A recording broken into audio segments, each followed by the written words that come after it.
Hello, and welcome to coverage of the second constructed tournament for the Scriptures of Urshad rotation of the custom standard format.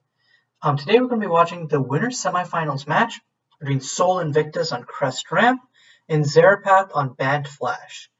So, historically what's been happening is throughout the league that preceded this tournament, Crest Ramp and Mono Red Aggro were the two decks which were the decks to beat, so to speak.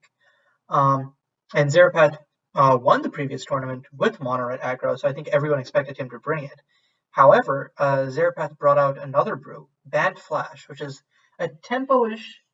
It's a deck that can play both tempo and aggro well, but not aggro, both tempo and control well. But it is essentially a tempo deck, and the issue that it will probably run into versus SOU is being able to have the permission of a control deck while also needing the clock of a tempo deck. Because SOU's deck is incredibly powerful if you let the game go on too long. And Zarepath has like a decent mix of like permission pieces and actual like flash threats. So if Zarepath gets like the sequencing wrong or like draws poorly, like draws the wrong half of his deck, he could be in a real bind. And with that might actually win this tournament for SOU, because in SOU's round one match, he actually played Mono Red Aggro, which was the big boogeyman, or technically not Mono Red, it was red with a slight blue slash, but it was functionally the Mono Red list. And that was the big boogeyman for Crest. But with the power of some strong draws, SOU was able to beat Gitaxian on red-blue aggro 2-1. And I'm not sure that there's any deck left in the winner's bracket which can pose a threat to Crest. So this might be the last stopgap there. So far we're seeing Zarepath has kind of just been playing, okay, tapping out for Darkroot Huntback. That is definitely a clock. It may not look like much. It's 2/2 for 3, but its ability to now create a wolf every time Zarepath casts a non-instant spell on SOU's turn is huge. It means every turn that SOU goes without having anything that requires interaction, like that. Oh, but Zarepath didn't have a creature. That's unfortunate. Might have Darkroot Tracker and only now got to the 4 mana to cast it and was trying to save it, or has a handful of lands and interaction, which is fine to keep. Poking 2 damage each turn is fine, as long as you have the interaction to deal with, like, let's say, a Sahai Fire Beast, if that was to come down right now. Or no, Anku. Anku is very strong. The good news is that if Zarepath has Wander, he can let this resolve. And yeah, I think this is going to be a Wander the Unknown. Yep. And Zarepath is fine with saving counter magic for something with an impactful ETB instead. And Bounty of the Gardens on end. That's really good. Actually, it's not very good because he only has 4 lands, but he drew all 3 of his tropical channels, so it's only a 2/2. That's a bummer. But it's doubled clock. It's a 4-turn clock right now, assuming that Zarepath still has interaction in his 3-card grip right now. SOU does have 6 cards in hand, though. His deck is so top-heavy that he can't really do a double threat turn. But going like cast Crest into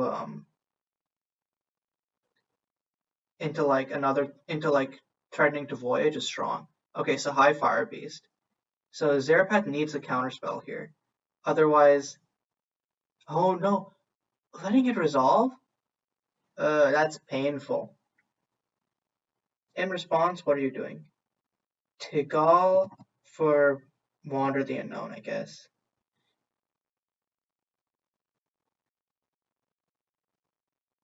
And so he gets a wolf and gets to kill Sahai Fire Beast.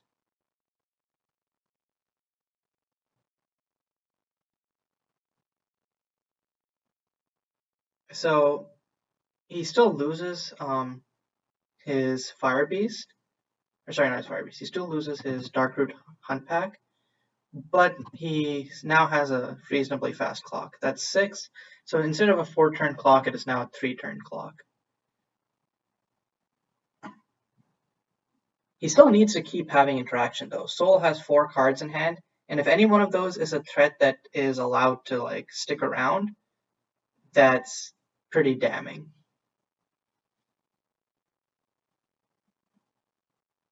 Zarepath didn't play a land last turn, which could mean he has one land in hand and he doesn't really care about.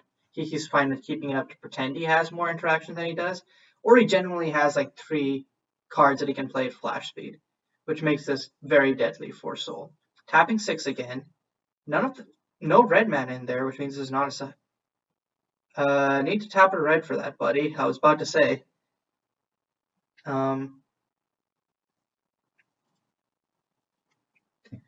I guess that is important to. I think I will point that out in Discord.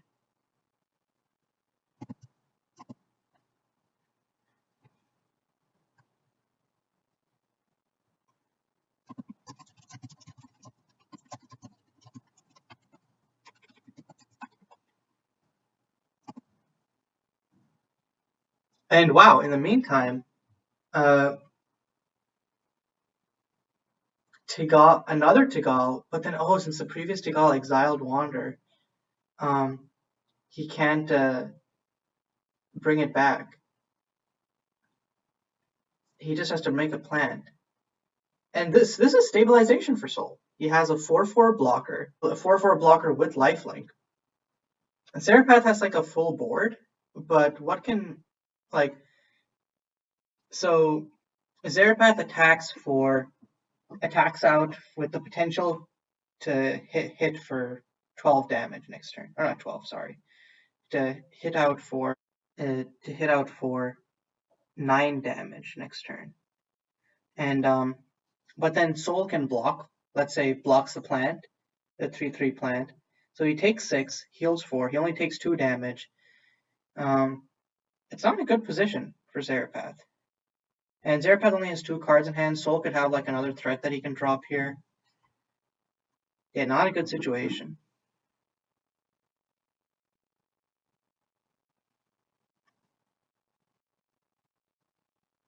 Okay, Farseek. That's good. That's good for Zarepath because that means 1 less card in hand. That could be a threat.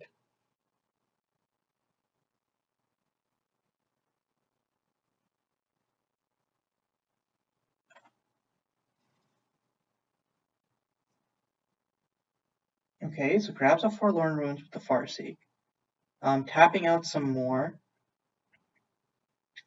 Third Sahai Fire Beast? That would be insane. And really be what Soul needs here. And yeah, the third Sahai Fire Beast. This is insane stabilization for Soul. And if Zarepath doesn't have the Essence Scatter here, this is going to be a heartbreaker.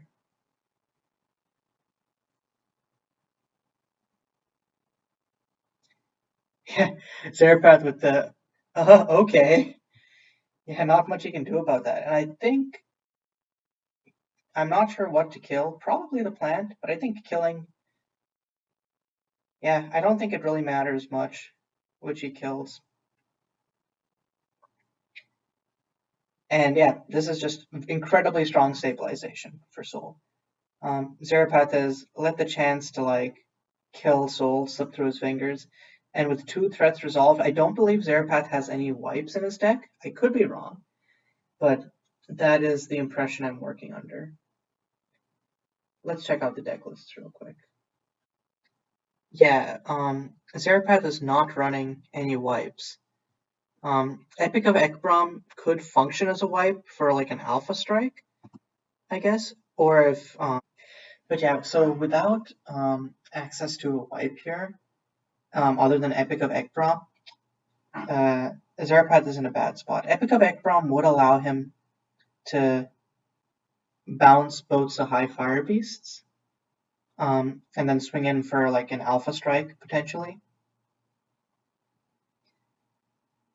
but he doesn't have the board presence to do an alpha strike like that.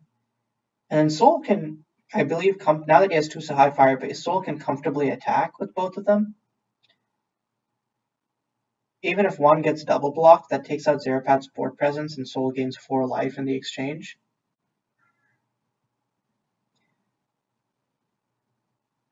Of course, Tigal Prow shenanigans could come into play.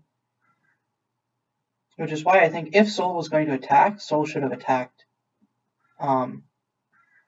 first and then done the second main phase.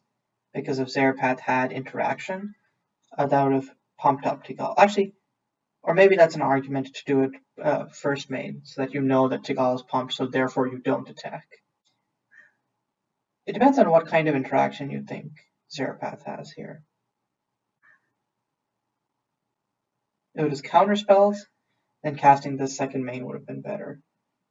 If it was any of his other instants like Wander or whatever, then yeah, casting this first main was the move. And now Auspicial Sphinx allowing Soul to dig for another, and there's the Forza High Fire Beast, the full clutch. That's insane. And yeah, Zarepath knows he can't come back from that. So, in terms of sideboarding, let's take a look here at the sideboards. For Bant Flash, he has Negate, Raise the Alarm, Divert Aggression, Epic of Fanaru. I think the Essence Scatters are coming in for sure. Maybe the Final Verdict if things get too dicey, but I don't know if that's a play. Actually, Final Verdict is pretty strong here. So I think probably out to Mystic Rebuttal into, but I guess interaction early game is also important. So maybe, like I think Containment Priests main are very good because they stop Crest anyways. But all I know is Essence Scatter is definitely coming in for sure. Then for Soul, where are you? Here we go. Sideboard, Darkbreaker Angel, Monas, Obstinate Baloth, Acidic Slime, Heart of the Gods. Probably, he mentioned liking Sarasa and controlling matchups, so plausibly Sarasa. Heart of the Gods is really good because if you land a Crest, you can just Paradise in interim turns and then play Heart of the Gods, and then Zarepath's only answer is Counterspell on the stack or a Final Verdict once it's resolved. And it having Trample means that you can profitably attack, and its body is huge. Darkbreaker, like we saw how good the Sahai Firebeasts were here, so maybe we could see Darkbreaker come in as like an anti-aggro hey screw you tool. I don't think it's likely because the threat suite in the main is already very teched out for that, but it's plausible. It depends on how Soul feels about this matchup. Oh, okay, and we've missed a little bit of game 2. So it looks like this is Soul's 4th turn, played Humble Shepherd into Sylvan Ritualist. Zarepath does not appear to have played anything yet. This is a strong ramp. This means that Soul now has access to 6 mana, which means, or actually 7 mana, because of Sylvan Ritualist. So Soul now has the possibility of hitting Rolled Elemental this turn. That looks like 5 mana though. So okay, Acidic Slime. So Soul did bring in Acidic Slime. Interesting. I really don't know if I agree with this, but it's working out here. Because it's just going to nuke Zarepath's Nimbus Maze. Which will put him off Wander. It'll also put him off Containment Priest, which is a strong play.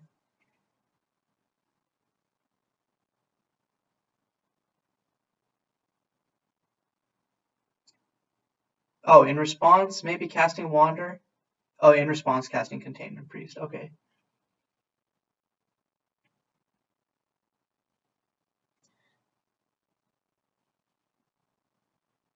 Yeah, I would like to hear from Soul about why he brought in the Acidic Slimes. He doesn't have any main, does he?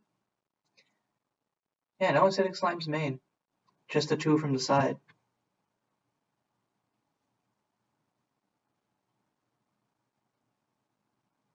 Maybe he thought that to take out things which don't have impactful, like maybe like take out Anku and stuff which don't have impactful ETBs, which means that they can't stuff that can't be answered by Wander, essentially stuff that forces Zarepath to have counter magic.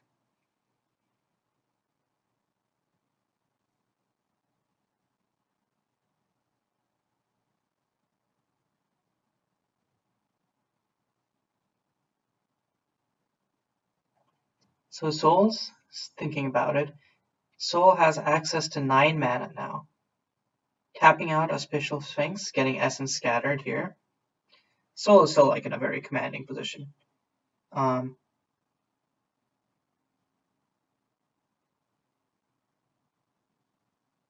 could attack with like, let's say, Humble Shepherd and Acidic Slime, but yeah, I don't think he doesn't really have to until he gets like a stronger threat here. And Zarepath gets another land, but is still off white. And doesn't have enough mana for Dissipate. And doesn't have enough mana for like a double. Like, doesn't have enough mana for like Darkroot Hunt Pack or most of his creatures.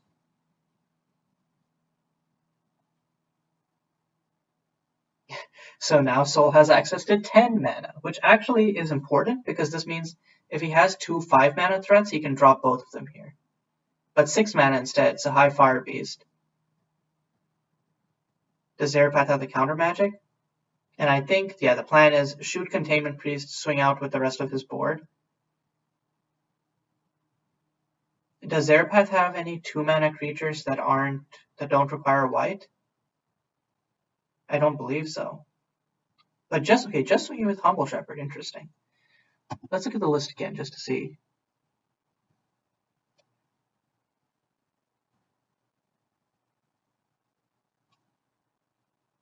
So Zarepath has, yeah, nothing but Containment Priest, really.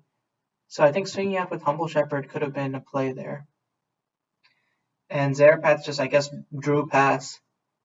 Not looking good at all. And tapping 7 for World Elemental has the Dissipate, because World Elemental would have ended this game outright. I think this game is pretty over already, unless Zarepath draws 2 more white lands and Final Verdict. Tapping 4 mana for Obstinate Baloth. And Zarepath doesn't have any answer to that. So I guess what Soul must have done is brought in like a lot more cheap threats so that he could have more turns where he could double spell, and probably took out like most of the 6 mana top end, other than important stuff like the high Fire Beast. Obstinate Baloth is also just like good against a deck like Zarepath's. It's a body which kills literally everything Zarepath has, and it's good. It's good defensively. But yeah, Zarepath I think is just loses next turn. With 8 life, yeah, and another Sylvan Ritualist, and Zarepath has no way to kill enough things. Okay, Bounty of the Gardens for 3. Okay, so that's a blocker. But Soul has the potential to put down 8, 10, 12, 14, 16 damage. Yeah, and that's it. So Soul wins 2-0 over Zarepath. And he will progress into winners finals of this tournament. So let's ask either.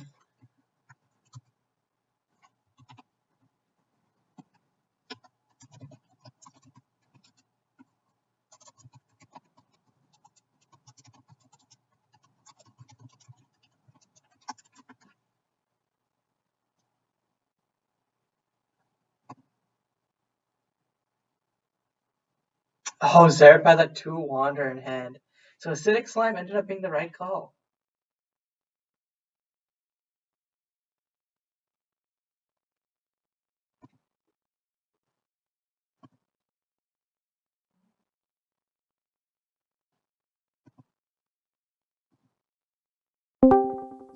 Hey, Hello, Soul. So first of all, congratulations on that win. Thank you.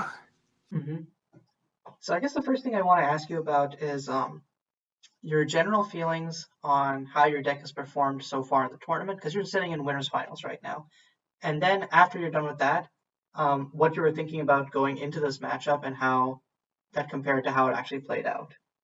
My current feelings are immense hubris.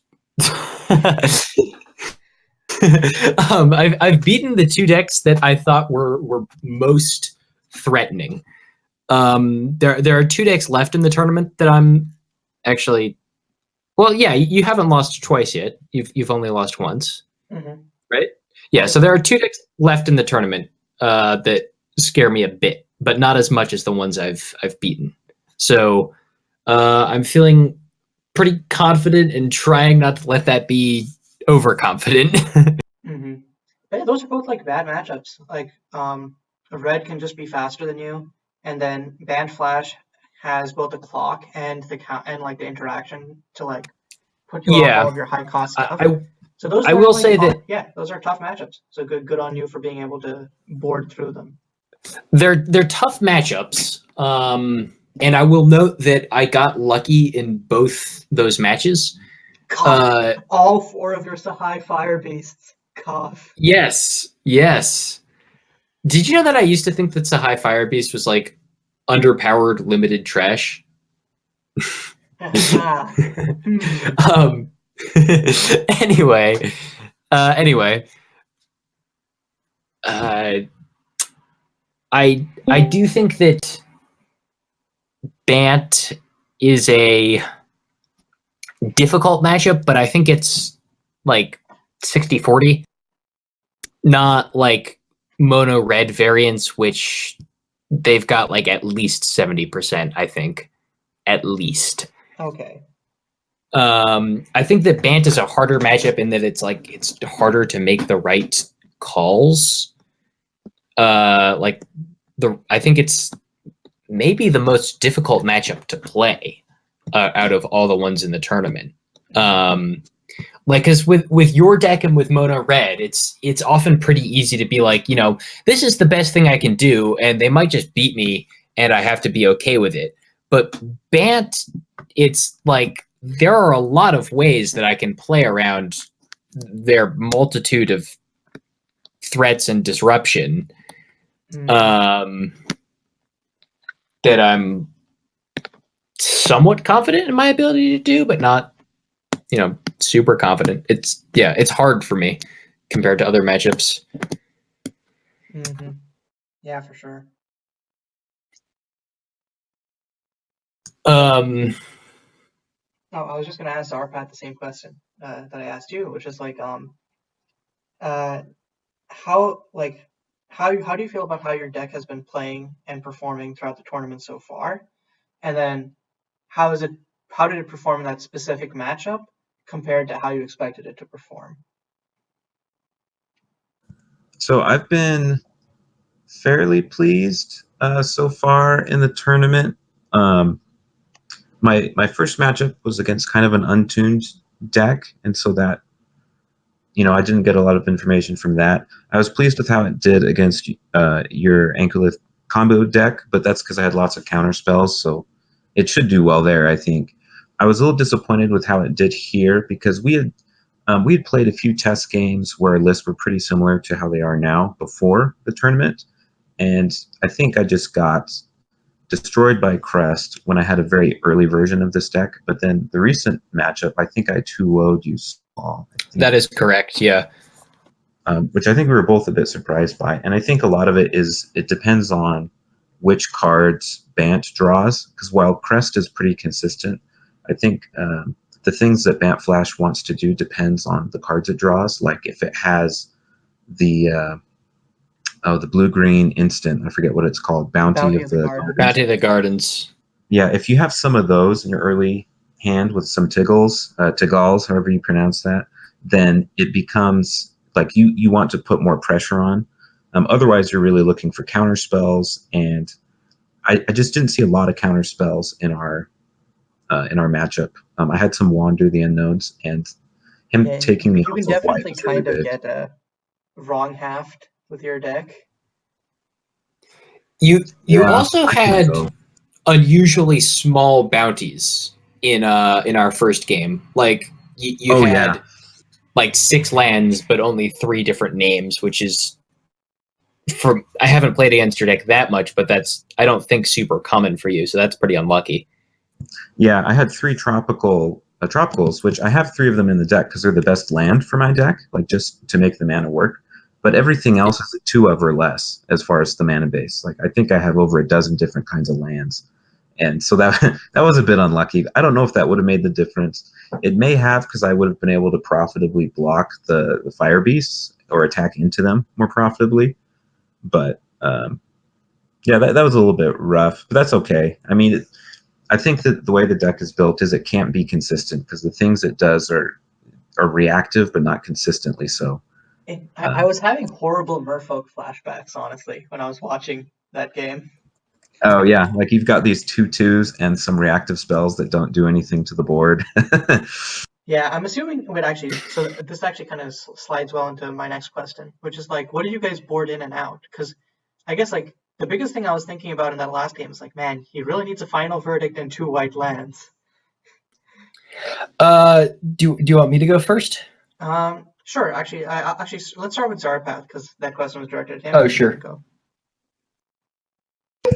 Okay, so I was looking at my list. Hold on, let me pull it up.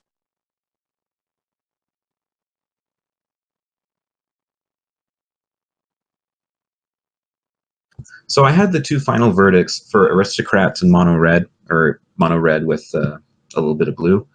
And I was thinking about bringing them in here for precisely the situation that I got in the second game, where, you know, what if he just ramps too fast and I don't have enough removal? This is one way of catching back up.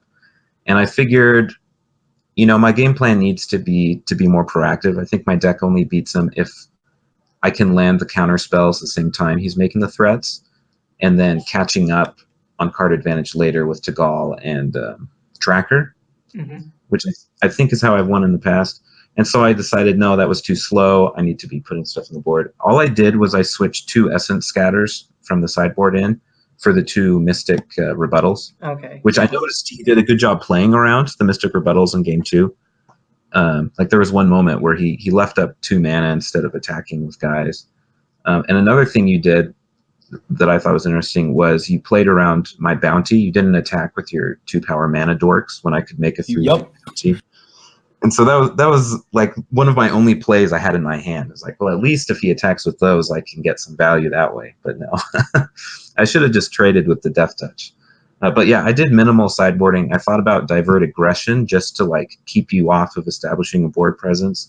But I don't know, that just felt bad to lose value that way with just unsummons, because the life gain doesn't matter that much in this matchup. Yeah, well, at least you can bounce like a Flame Tongue Kavu type creature when it's on the stack. That's kind of nice, but not as nice as just Essence Scattering it. Exactly. So I made sort of 2 broad assessments about this matchup that I'm pretty confident in. One, it's more of a tempo than a card advantage matchup. And 2, I am the control deck, or like he is the beatdown. There are definitely long games where I lose, but I definitely don't win in the short game. I kind of felt the opposite, actually, because I felt like you can land threats that will do a lot, and that I have to be able to deal with them, you know, between turns 4 and 6. But then later, I can have a really big Epic of Ekabram, or bring back, you know, or I can do a counter spell with Tagal, or a Darkroot Tracker, bring back an Epic, play a big bounty, things like that. You do have a lot of ways of getting card advantage, but my feeling, which at least was borne out in the games we played, maybe this is not generally true, I'm not sure, is that you don't have enough counter spells to really properly lock me out, even when you're accruing card advantage. So if I can just keep playing threats, I will eventually resolve them and get value off of them in the process of resolving them, which might, kill a creature, or it might be a value engine like Sphinx or World Elemental. It might just be bigger than your stuff, etc. So that's why I was pretty sure that I'm sort of like not exactly a control deck, but that it seems to me that you're the beatdown in this matchup to me. Yeah, I feel like if you have like a critical period where if you have answers, you can, and if you have answers for everything he does, you just win. But I feel like if at any point Soul resolves something, it just kind of all goes downhill from there. Yeah, and the main cards that help me come back from that situation are Bounty and Wander the Unknown, I think. Because Wander, you can, like, maybe you still lose out on the whatever ETB he got, like whether it's Sphinx or a Fire Beast, but you can at least remove like a World Elemental before it steals something, or or an Anku but it is, before it attacks. Yeah, or an Anku. Bounty, you can sometimes get bigger than them. It's harder if they've landed like a Titanic Crusher or a World Elemental. But yeah, I think your overall assessment's absolutely correct. That once one thing gets through, his things are just so big and game changing. It's too difficult, which makes me wonder if the better approach is just a more natural control deck that's less tempo oriented and more just about having all the answers and things like Final Verdict that can catch up. Mm-hmm. So then, in addition to those sort of general strategic assessments, I made 2 specific tactical assessments. One that I can sort of get blown out in a tempo sense, not exactly in a card advantage, although I guess technically it's card disadvantage, but more of a tempo blowout by Containment Priest if I have Crest. Mm-hmm. And that I can just lose really hard to Bounty of the Gardens. So in light of all those considerations, I took out all my Crest the Waters. Mm-hmm. I took out Heart of the Gods, Anku the Primordial, Auspicial Sphinx, and 2 Lotus Debutant, because they're all, like, in some sense, a card advantage engine. Heart of the Gods isn't. I'm not. I think the only one of those I'm surprised by is the Sphinx, because I feel like lots of good. I left in one ETB Sphinx. effects is good for your deck. Yes, I agree with that, and I left in one Sphinx for that sort of reason. Which we saw in that game. Yeah. Yes. But I think taking out Crest makes sense because you're not trying to be the faster deck. You're just trying to outlast Zarepath. Yeah. Also, just I don't want to get blown out was the bigger consideration there. Having a higher density of threats is just better. Yeah. And so Containment Priest just kind of blanks Crest also. Yeah. That's what I mean when I say I don't want to get blown out. So I brought in Wander the Unknown because I'm very afraid of Bounty of the Gardens. Oh, interesting. That wasn't even on my radar. Acidic Slime, I brought in for sort of a two-pronged reason. One, it's a great like turn 5 tempo play. Like if I can land it on when I have 5 mana, and Zarepath can't answer it, that just really sucks for him because I kill a land and I have a real creature. And 2, it's sort of an answer to Bounty of the Gardens. Like his Bounty of the Gardens can be too big for my Sahai Fire Beasts to deal with, but Acidic Slime does deal with it by just being a Death Touch creature. And Acidic Slime's power goes way up when you can ramp into it also. Like the way that you have all of the that nice combo of the 2 mana dorks where they give each other synergies and you can, the 2 mana dorks become 3 mana dorks. Yeah, so that makes it a lot stronger because it's faster and you can just, it was really good play. Yeah, I have to go real quick, but I enjoyed this and good games and good luck in the tournament. Hey, thanks for joining. Yeah, thank you for playing. Good luck. Thanks. Yeah. So I also brought in Obstinate Baloth because it is bigger than a lot of his creatures, and it's a good tempo play, and it can shut down aggression, aggression is one way I can lose to that deck. And then Darkbreaker Angel, similar story to Obstinate Baloth. I value cheap threats in this matchup. Makes sense, yeah. When I first saw that acidic slime, I was like, "Huh, interesting. I didn't expect that." But then, as I thought about it, like cheaper threats with ETB are all like more desirable. Yep. I do feel somewhat proud of determining both in the sideboard building portion and the actual sideboarding portion that acidic slime was the correct or a correct thing to bring in against Zarepath. Mm-hmm. Okay, so it's tech in a very small way. So of the decks left in winner's side, which would be Matt, Fawzer, and Caliber, which one are you most afraid of to have to face in winners finals, and why? So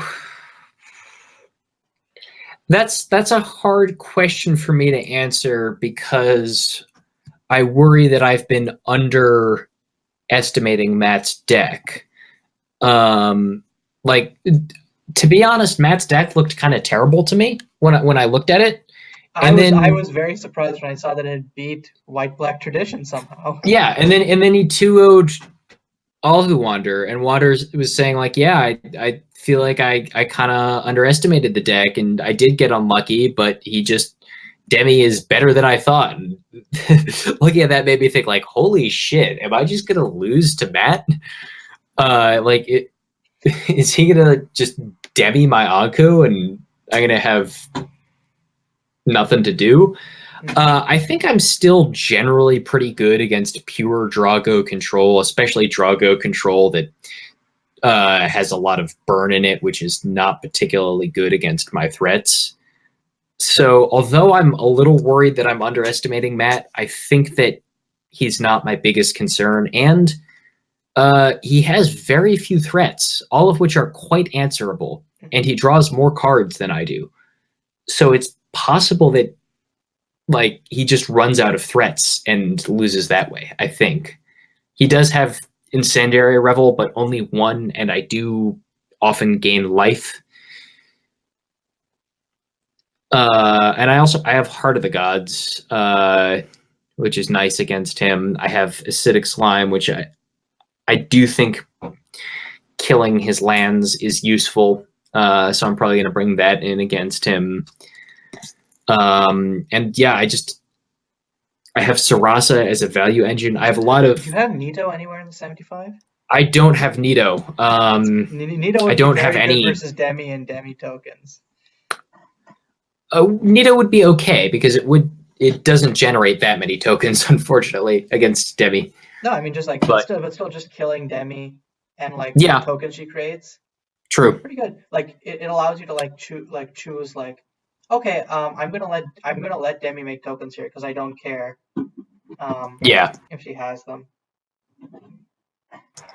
I have lost to the archetype Fazer is playing to Esper Clean Slate before. And I do think that it has a lot of things it can do against me. You know, just it can get ahead, and then against other control decks, I would be able to just sort of like assemble, some sort of like just series of casting crests and Sarasas and threats that they can't quite answer all of that in such short succession, and eventually I just crest in an Anku or a World Elemental and beat their face in. Mm-hmm. But Clean Slate can drop a Clean Slate when they have like to turn a short window of being ahead into just stomping me. So that's a little scary. Yeah, actually, I played against someone, me on Esper Clean Slate, them on Crest yesterday, This is a friend, and they don't know about the format, so they probably made like some piloting mistakes. But it did Mhm. really feel like Esper Slate had like the ability to go like toe to toe and like beat Crest. I think the exception is like the acidic slimes out of the side are very dangerous for Crest. For Not sorry, Clean not- Slate, you mean? Yeah, dangerous for Clean Slate because like the main removal is Yeah, full that raised. those do give me.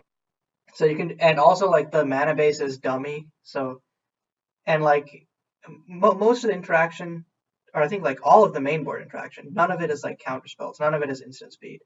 So it can definitely be like very easy to just land one of those and then just put them off of their game plan.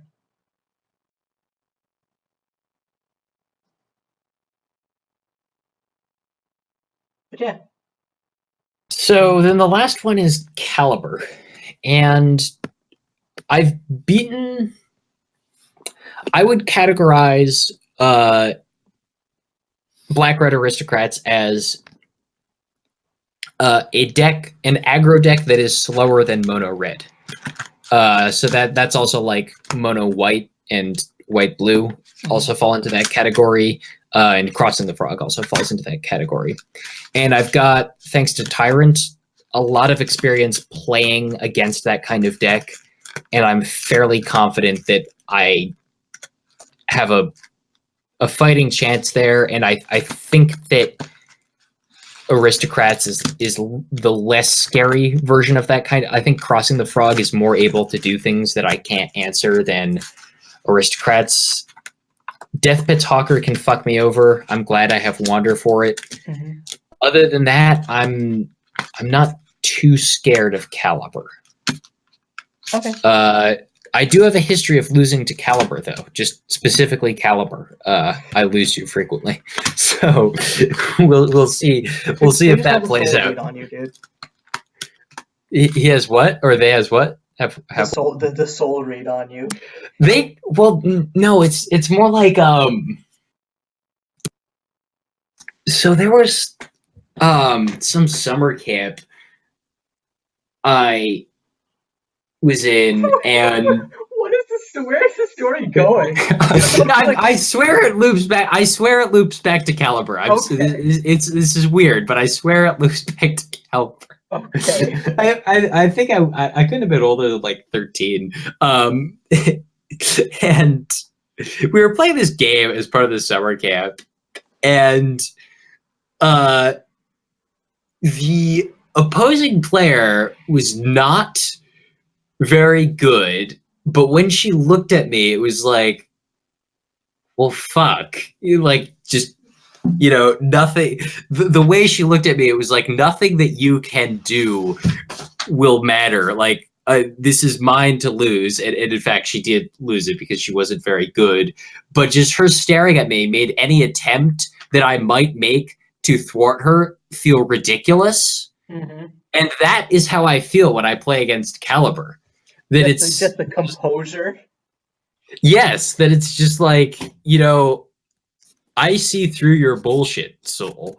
I see you for the weak, ineffectual person you are. And I'm like, well, shit, I can't do anything about that.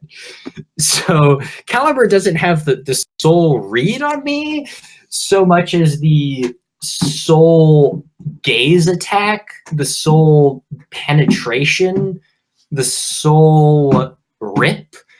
Mm-hmm. Yes, Caliber scares me. Gotcha. Good to know. I will attempt. With this information in mind, I will attempt to cultivate a really threatening persona for the next time we play. Jeez, how do I say this gently? I don't think you are able to do that based on what I've seen. Wow. Okay, so you know what? Far. You know what? Fine. This is as good a place as any to end this. So. Damn. Thanks for joining me here today, and good luck for the rest of the tournament. I'm gonna go now and start crying. Shit. Well, geez, I didn't mean to make you cry. Maybe you can, instead of having a threatening persona, just be the kind of person that I feel very bad about hurting in any way. The opposite extreme. Just complete baby. It's just like, I have the win, but I can't go for it because it would be mean. I almost worry that he would cry, and I can't do that. Yeah, maybe that's the kind of strategy you should go for, I think. Perfect. Anyway, I would like to point out that I am giving you great content for your YouTube channel. Not like none of the Magic stuff I say is interesting or insightful, or maybe some of it is, but not much of it. But the weird shit you get from me, I think that there's probably an audience for that. Oh yeah, sure. Just Soul Invictus highlights. Soul Invictus highlight reel coming out fall 2019. Keep your eyes peeled. Yes.